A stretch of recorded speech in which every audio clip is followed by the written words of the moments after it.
brought you by Silver Pumps and Motors. Top quality और consistent performance के लिए सिर्फ सिल्वर पंप्स नाम याद रखना. స్టాలిన్ త్రిశూల వ్యూహం తన అమ్ముల పొదిలో ఉన్న అస్త్రాలను బయటకు తీసి రాజకీయాన్ని వేడెక్కిస్తున్నారు. కేంద్రం పరిధిలో ఉన్న అంశాలపై చర్చ లేవనెత్తి తమిళనాడు సెంటిమెంట్ రగిలిస్తున్నారు. ఇప్పటికే త్రిభాష డీలిమిటేషన్ టాపిక్ని టచ్ చేసిన స్టాలిన్ ఇప్పుడు మరో కొత్త ఆయుధాన్ని బయటకు తీశారు. అదే కచ్చతీవు. అసలేమిటి కచ్చతీవు దీవి వివాదం? ఇప్పుడు మళ్ళీ ఇది ఎందుకు తెరపైకి వచ్చింది?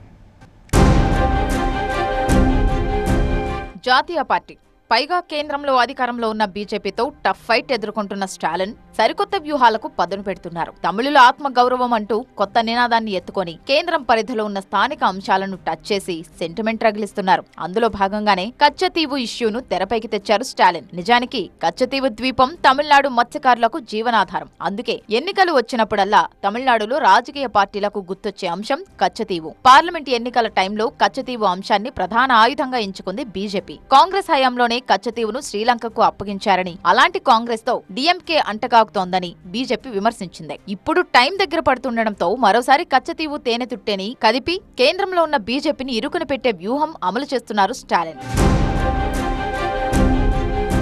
కచ్చతీవు ద్వీపాన్ని శ్రీలంక నుంచి స్వాధీనం చేసుకునేందుకు చర్యలు తీసుకోవాలని కేంద్ర ప్రభుత్వాన్ని కోరుతూ తమిళనాడు అసెంబ్లీ ఏకగ్రీవంగా తీర్మానం చేయడంతో మరోసారి ఈ వివాదం తెరపైకొచ్చింది. శ్రీలంక నావికాదళం చేస్తున్న అరెస్టులు, పడవల జప్తు వల్ల తమిళనాడు మత్స్యకారులు ఎదుర్కొంటున్న సవాళ్లను తీర్మానంలో ప్రధానంగా ప్రస్తావించారు. శ్రీలంకతో జరిగిన ఒప్పందాన్ని సవరించాలని కేంద్ర ప్రభుత్వాన్ని కోరిన స్టాలిన్ ప్రధాని నరేంద్ర మోదీ అక్కడి నేతలతో చర్చించాలని డిమాండ్ చేశారు.